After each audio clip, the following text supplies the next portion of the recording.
Book Sapiens, A Brief History of Humankind by Yuval Noah Harari.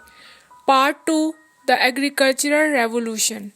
Chapter number 5, History's Biggest Fraud.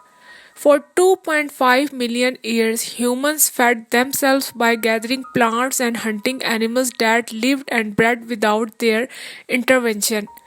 Homo erectus, Homo ergaster, and the Neanderthalers plucked wild figs and hunted wild sheep without deciding where fig trees would take root, in which meadow a herd of sheep should graze, or which billy goat would inseminate which nanny goat.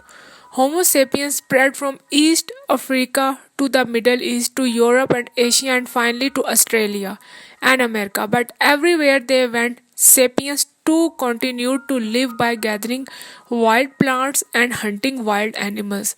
Why do anything else when your lifestyle feeds you employ and sports are a rich world of social structures, religious beliefs, and political dynamics? All this changed about 10,000 years ago when sapiens began to devote almost all their time and effort to manipulating the lives of few animal and plant species.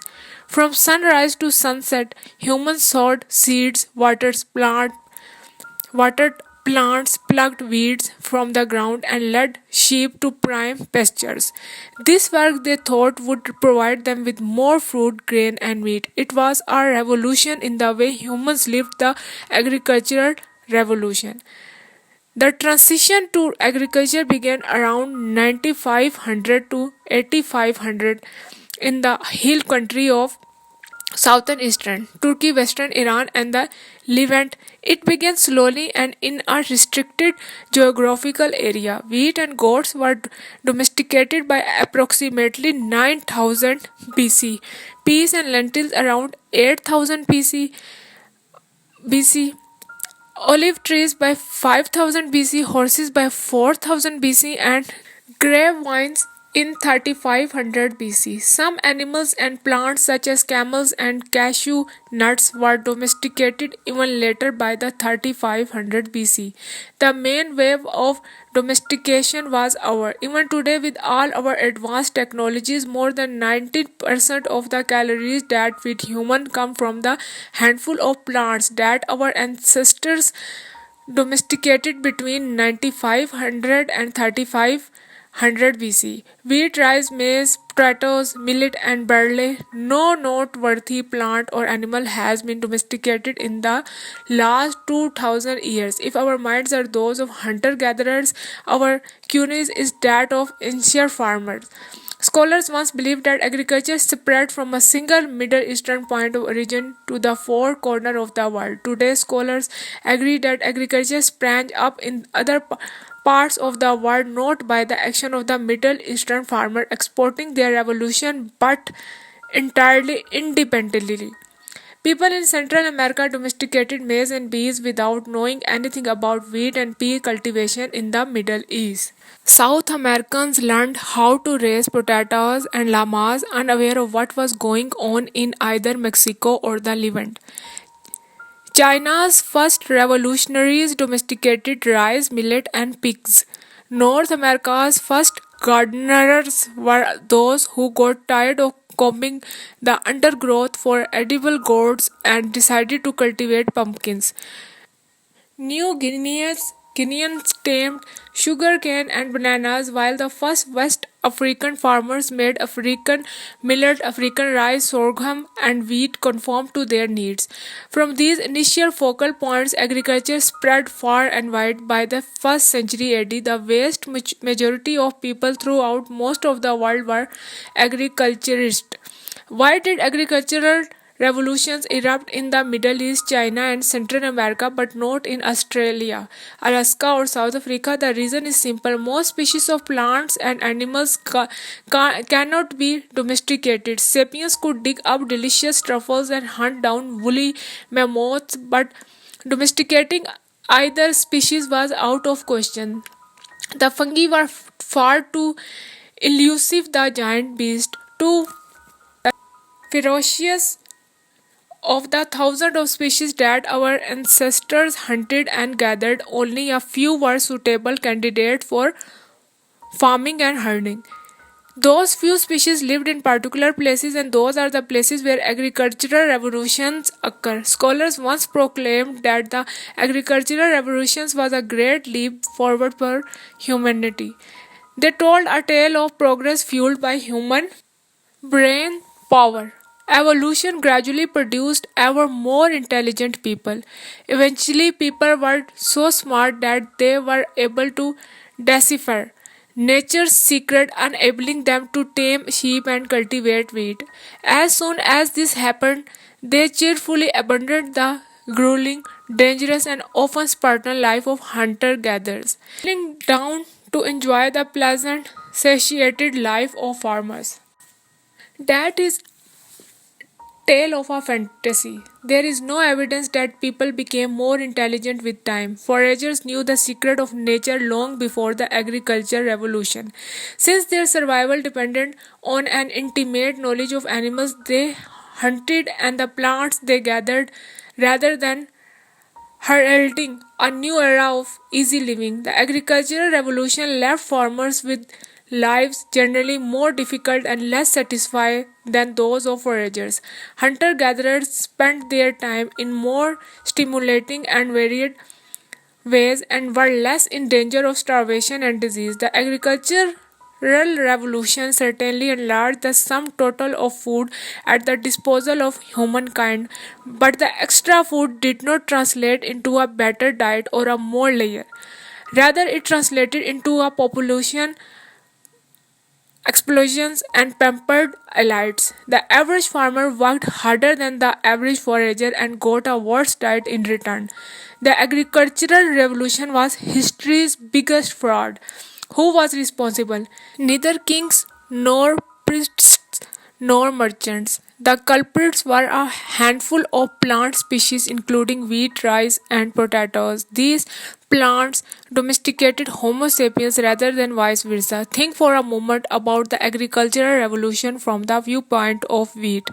10,000 years ago, wheat was just a wild grass, one of many confined to a small range in the Middle East. Suddenly, with just a few short millennia, it was growing all over the world. According to basic evolutionary criteria of survival and reproduction, wheat has become one of the most successful plants in the history of the earth. In areas such as the Great Plains of North America, where not a single wheat stalk grew 10,000 years ago, you can today walk for hundreds upon hundreds of kilometers without encountering any other plant. Worldwide, wheat covers about 2.25 million square kilometers of the globe surface, almost 10 times the size of Britain. How did this grass turn from insignificant to ubiquitous?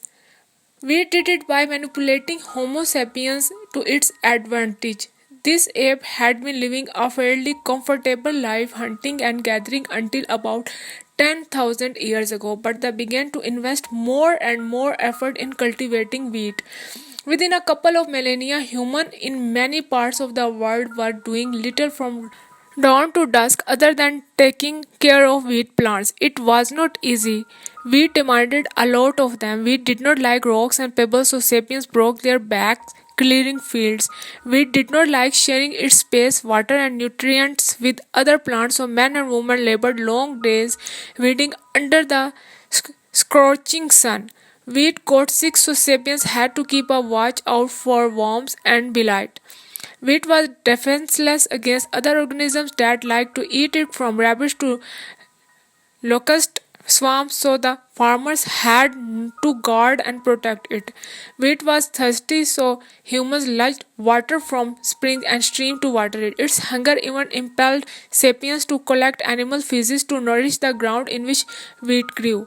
The body of Homo sapiens had not evolved for such tasks. It was adapted to climbing apple trees and running after gazelles, not to clearing rocks and carrying water buckets. Human spines, knees, necks, and arches paid the price. Studies of ancient skeletons indicate that the transition to agriculture brought about a plethora of ailments such as slip disc, arthritis, and hernias. Moreover, the new agriculture task demanded so much time that people were forced to settle permanently next to their wheat field. This completely changed their way of life. We did not domesticate wheat, it domesticated us. The word domesticate comes from the Latin domus, which means house. Who is the one living in a house, not the wheat? Is the sapien. How did wheat convince Homo sapiens to exchange a rather good life for a more miserable existence? What did it offer in return? It did not offer a better diet. Remember, humans are omnivorous apes who thrive on a wide variety of food grains and made up only a small fraction of the human diet before the agricultural revolution. A diet based on cereals is poor in minerals and vitamins, hard to digest, and really bad for your teeth and gums. Wheat did not give people economic security. The life of peasant is less secure than that of hunter-gatherers. Foragers relied on dozens of species to survive and could therefore weather difficult years even without stocks of preserved food.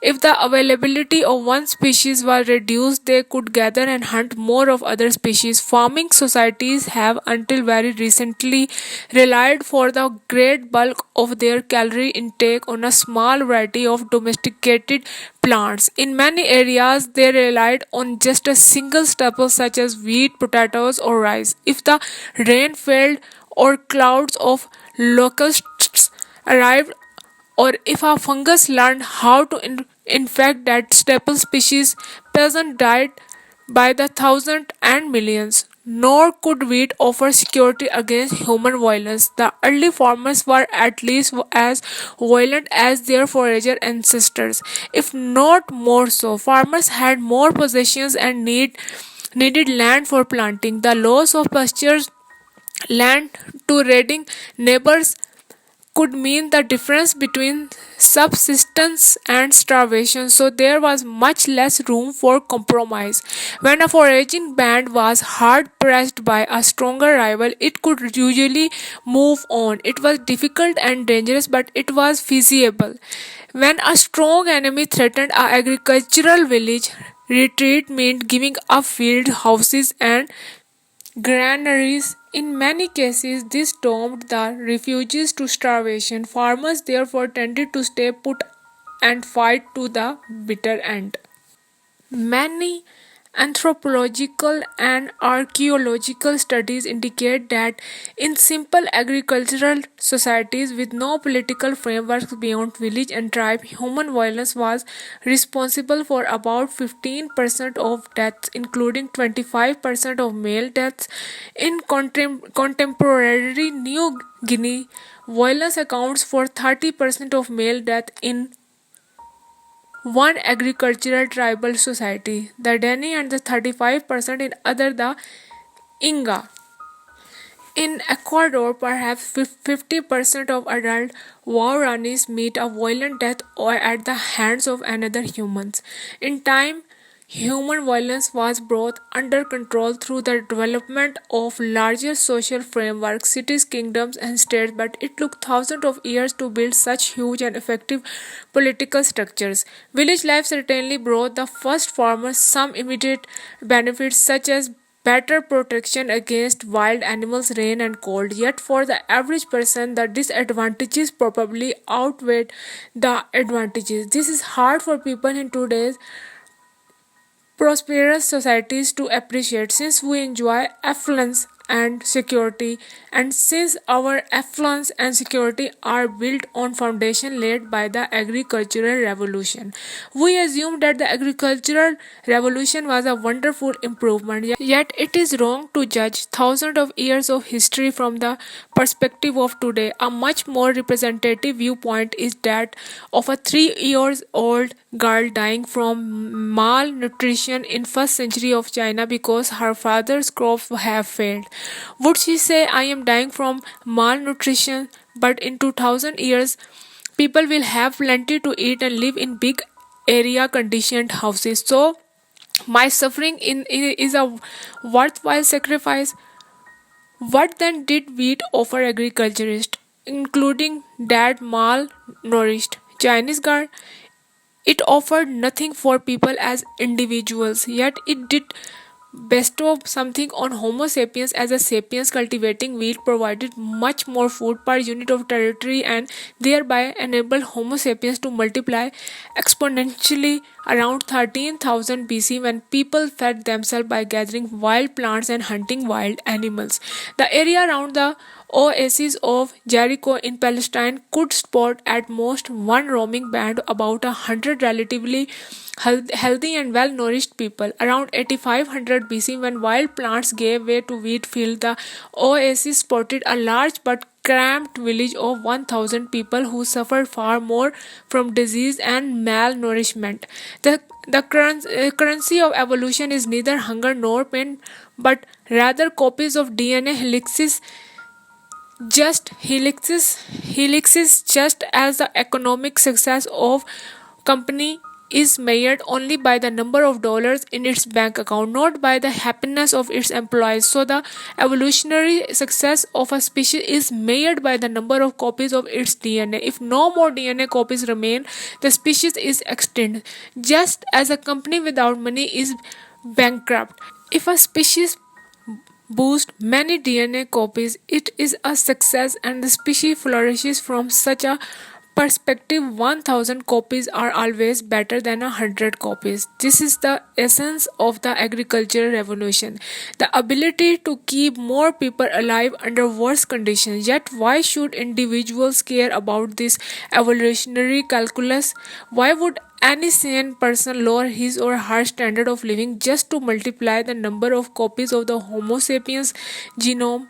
Nobody agreed to this deal. The agricultural revolution was a trap. Topic: The luxury trap.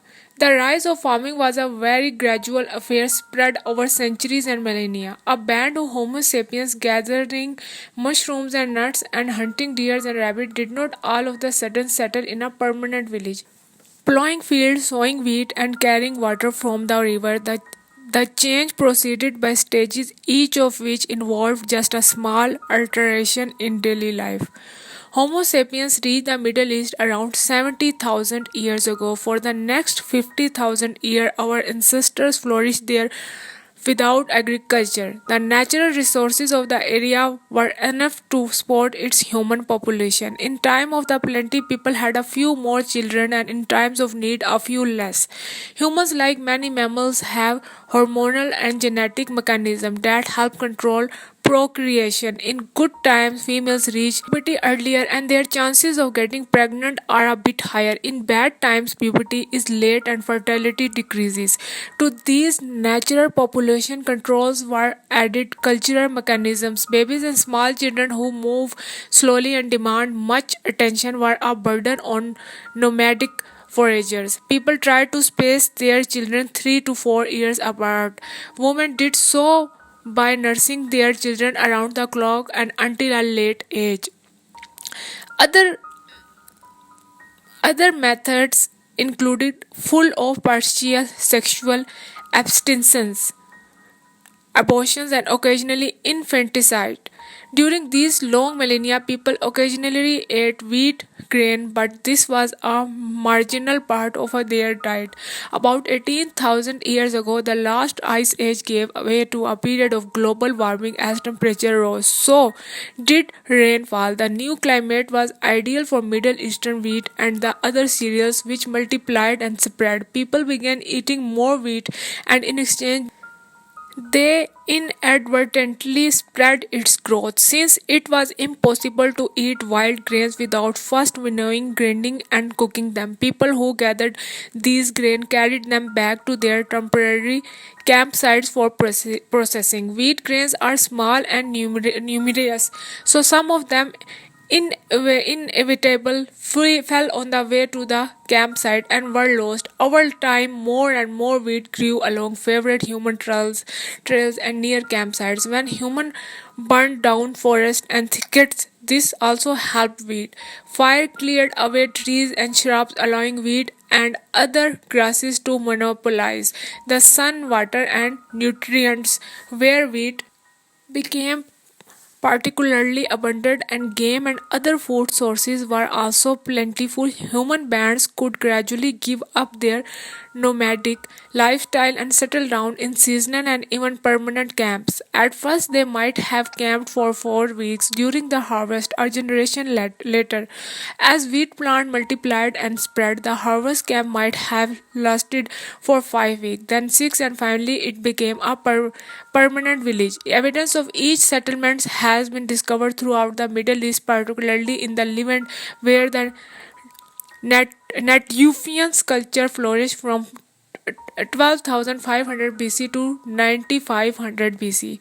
The Natufians were hunter-gatherers who subsisted on dozens of wild species, but they lived in permanent villages and devoted much of their time to the intensive gathering and processing of wild cereals.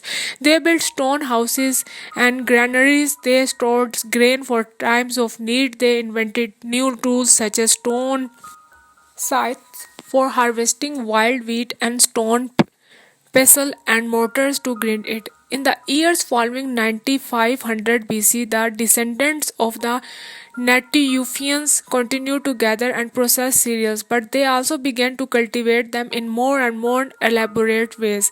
When gathering wild grains, they look care to lay aside part of the harvest to sow the field next season. They discovered that they could achieve much better result by sowing the grains deep in the ground rather than haphazardly scattering them on surface. So they began to hoe and plow. Gradually, they also started to weed the fields, to guard them against parasites, and to water and fertilize them. As more effort was directed towards cereal cultivations, there was less time to gather and hunt wild species. The foragers became farmers. No single step separated the woman gathering wild wheat from the woman farming domesticated wheat. So it's hard to say exactly when the decisive decisive transition to agriculture took place, but by 8500 BC, the Middle East was peppered with permanent villages such as Jericho, whose inhabitants spent more of their time cultivating a few domesticated species. With the move to permanent villages and the increase in food supply, the population began to grow. Giving up the nomadic lifestyle enabled women to have a child every year. Babies were weaned at an earlier age. They could be fed on porridge and gruel. The extra hands were sorely needed in the fields, but the extra mouth quickly wiped out the food surplus. So even more field had to planted as people began living in disease-ridden settlements, as children fed more on cereals and less on mother's milk, and as each child competed for his or her porridge with more and more siblings, child mortality soared. In most agricultural societies, at least one out of every three children died before reaching 20. Yet the increase in birth still outpaced the increase in deaths. Humans kept having larger numbers of children.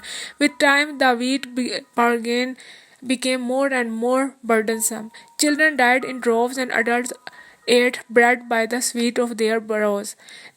The average person in Jericho of 8500 BC lived a harder life than the average person in Jericho of 9500 BC or 13,000 BC, but nobody realized what was happening. Every generation continued to live like the previous generation, making only small improvements here and there in the way things were done. Paradoxically, a series of improvements, each of which was meant to make life easier, added up to a milestone around the neck of these farmers. Why did people make such a fateful miscalculation? For the same reason that people throughout the history have miscalculated. People were unable to fathom the full consequences of their decisions.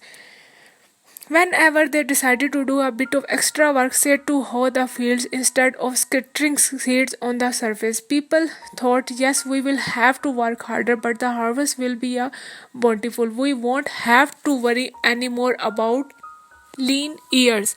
Our children will never go to sleep hungry. It made sense. If you worked harder, you would have a better life. That was the plan. The first part of the plan went smoothly. People indeed worked harder, but people did not foresee that the number of children would increase, meaning that the extra weight would have to be shared between more children. Neither did the early farmers understand that feeding children with more porridge and less breast milk would weaken their immune system, and that permanent settlement would be hotbeds for infectious diseases. These they did not foresee that by increasing their dependence on a single source of food, they were actually exposing themselves even more to the depredations of drought. Nor did the farmers foresee that in good years their bulging granaries would tempt thieves and enemies, compelling them to start building walls and doing guard duty. Then why did not humans abandon farming when the plan backfired? Partly because it took generations for the small changes to accumulate and transform society, and by then nobody remembered that they had ever lived differently. And partly population growth burned humanity's boat. If the adoption of plowing increased a village population from 100 to know which 10 people would have volunteered to starve so that the others could back to the good old times. There was no going back. The trap snapped shut. The pursuit of an easier life resulted in much hardship, and not for the last time. It happened to us today. How many young college graduates have taken demanding jobs in high powered firms, vowing that they will work hard to earn money that will enable them to retire and pursue their real interests when they are 35, but by the time they reach that age they have large mortgages, children to school, houses in the suburbs that necessitate at least two cars per family, and a sense that life is not worth living without really good wine and expensive holidays abroad. What are they supposed to do? Go back to digging up roots? No, they double their efforts and keep slaving away. One of the history's few iron laws is that luxuries tend to become necessities and to spawn new obligations. Once people get used to certain luxury, they take it for granted. Then they begin to count on it. Finally, they reach a point where they can't live without it. Let's take another familiar example from our own time. Over the last few decades, we have invented countless time saving devices that are supposed to make life more relaxed. Washing machines, vacuum cleaners, dishwashers, telephones, mobile phones, computers, email. Previously, it took a lot of work to write a letter, address, and stamp an envelope and take it to the mailbox. It took days or weeks, maybe even months to get a reply. Nowadays, I can dash off an email, send it halfway around the globe, and receive a reply a minute later. I have saved all that trouble and time, but do I live a more relaxed life? Sadly, no. Back in the snail mail era, people usually only wrote letters when they had something important to relate. Rather than writing the first thing that came into their heads, they considered carefully what they wanted to say and how to phrase it. They expected to receive a similarly considered answer. Most people wrote and received no more than a handful of letters a month and seldom felt compelled to reply immediately. Today I receive dozens of emails each day, all from people who expect prompt reply. We thought we were saving time. Instead, we wrapped up the treadmill of life to 10 times its former speed and made our days more anxious and agitated.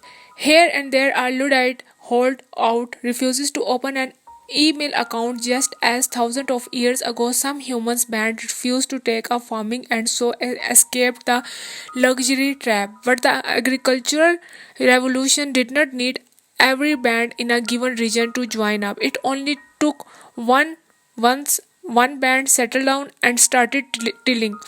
Whether in the Middle East or Central America, agriculture was irresistible since farming created the conditions for swift Demographic growth. Farmers could usually overcome foragers by sheer weight of numbers. The foragers could either run away, abandoning their hunting grounds to field and pasture, or take up the plowshare themselves. Either way, the old life was doomed. The story of the luxury traps carries with it an important lesson. Humanity's search for an easier life released immense forces of change that transformed the world in ways nobody envisioned or wanted. Nobody plotted the agriculture revolution or sought human dependence on cereal cultivation. A series of trivial decisions aimed mostly at filling a few stomachs and gaining a little security had the cumulative effect of forcing ancient foragers to spend their days carrying water buckets under a scorching sun. Topic: Divine Intervention. The above scenario explains the agricultural revolution as a miscalculation. It is very plausible. History is full of far more idiotic miscalculations, but there's another possibility. Maybe it was not the search for an easier life that brought about the transformation. Maybe sapiens had other aspirations and were consequently willing to make their lives harder in order to achieve them. Scientists usually seek to attribute historical developments to cold economic and demographic factors.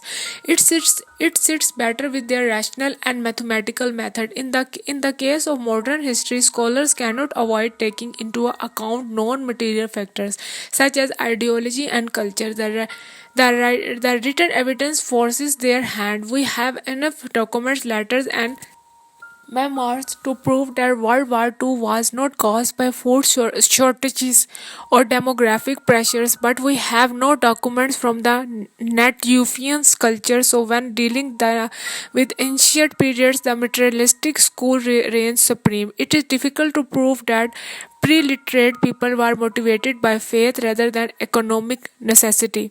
Yet, in some rare cases, we are lucky enough to find telltale clues. In 1995, archaeologists began to excavate a site in southeast Turkey called Göbekli Tepe. In the oldest stratum, they discovered no sign of settlement houses or daily activities. They did, however, find monumental pillared structures decorated with spectacular engravings.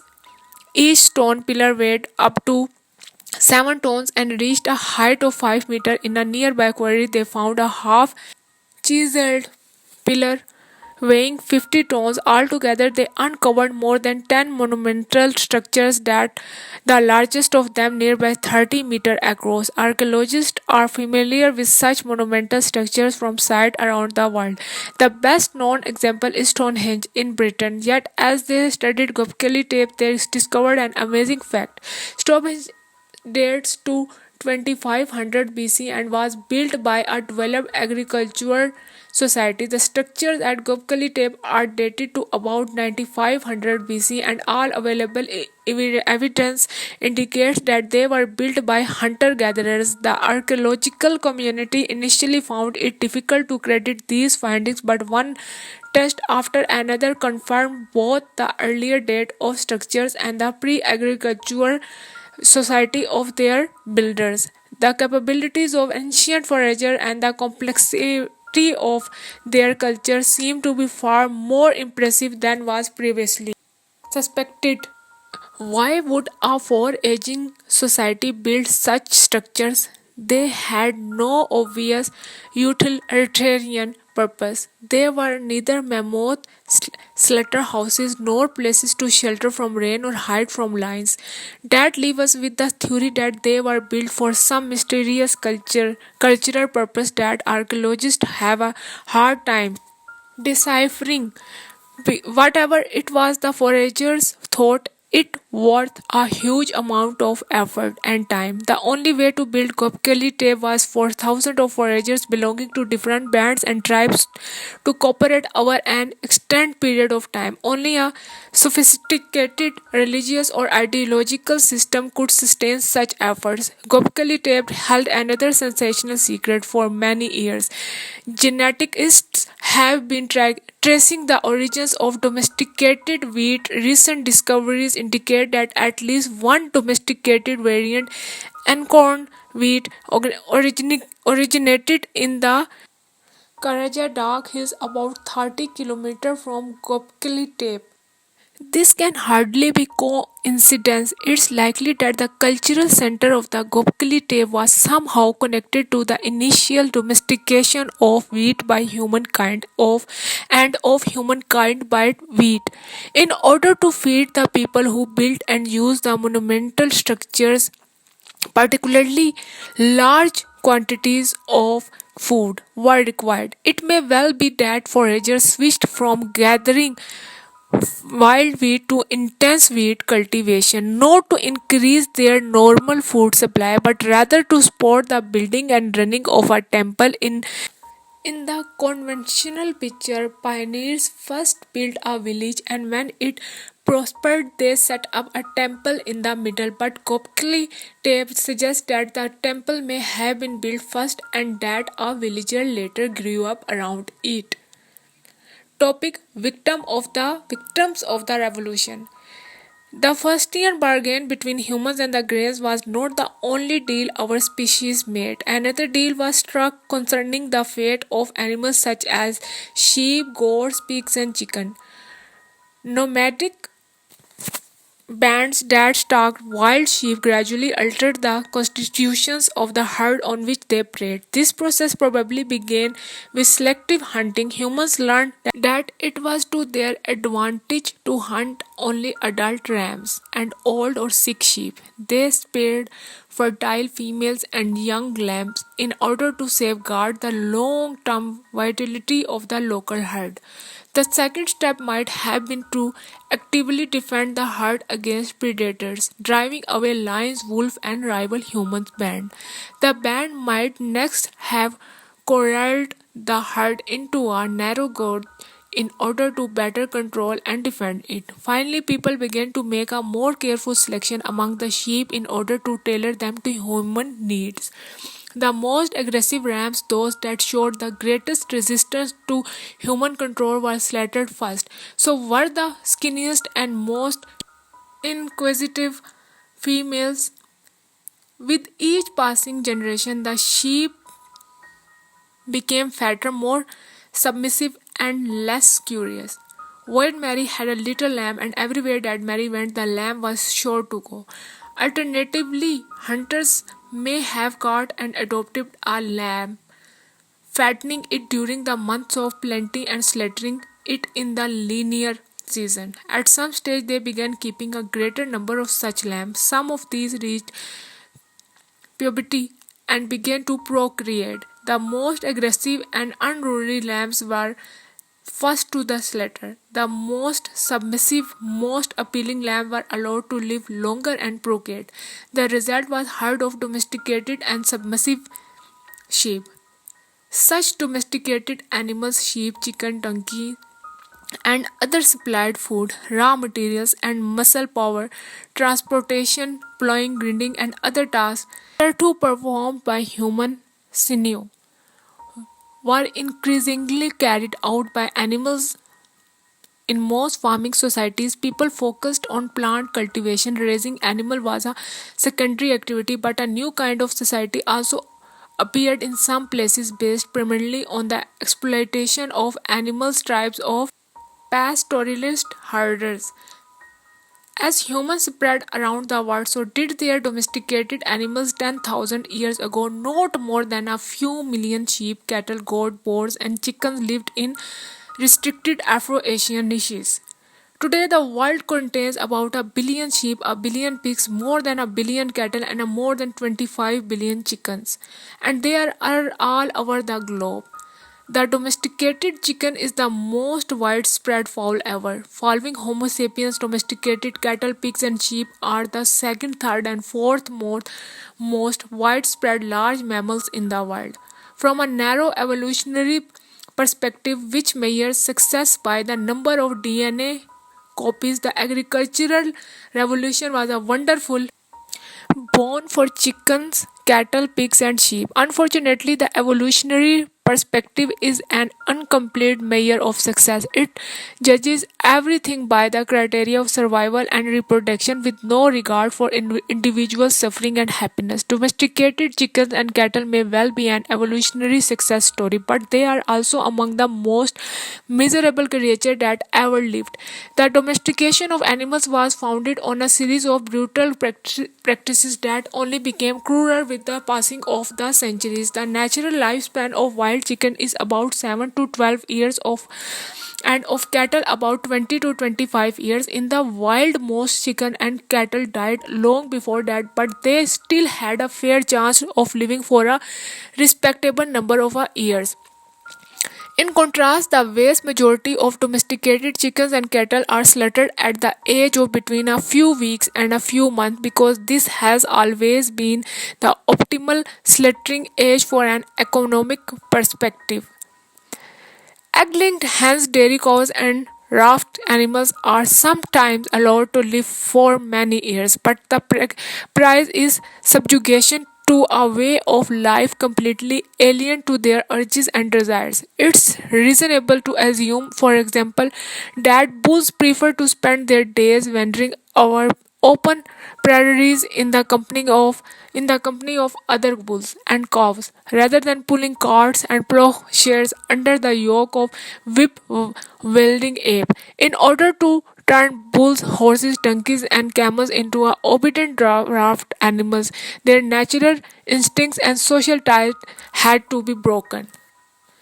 Their aggression and sexuality contained and their freedom of movement curtailed. Farmers developed techniques such as locking animals inside pens and cages, bridling them in harness and leashes, them with whips and cattle prods, and mutilating them. The process of taming almost always involves the castration of males. This restrains male aggression and enables humans selectively to control the herd's procreation.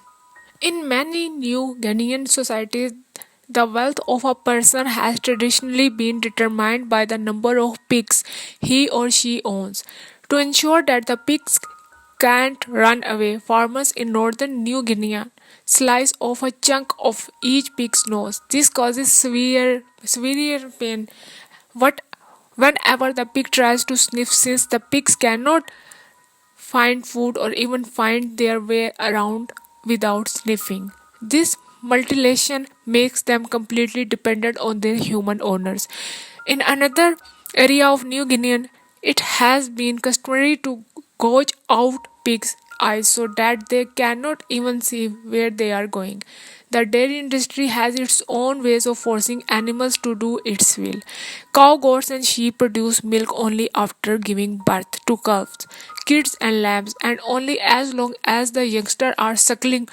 To continue a supply of animal milk, a farmer need to have calf kids for lambs for suckling, but must prevent them from monopolizing the milk. One common method throughout the history was to simply slaughter the calves and get kids shortly after the birth.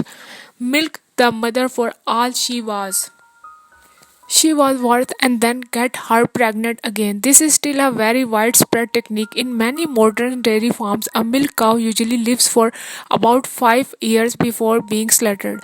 During these 5 years, she is almost constantly pregnant and is fertilized within 60 to 120 days after giving birth in order to preserve maximum milk production. Her calves are separated from her shortly after the birth. The females are reared to become the next generation of dairy cows, whereas the males are handed over to the care of the meat industry. Another method is to keep the calves and kids near their mothers, but prevent them by various stratagems from suckling too much milk.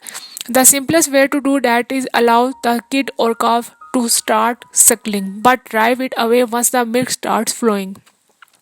This method usually encounters resistance from both kid and mother. Some shepherd tribes used to kill the offspring, eat its flesh, and then stuff the skin. The stuffed offspring was then presented to the mother so that its presence would encourage her milk production.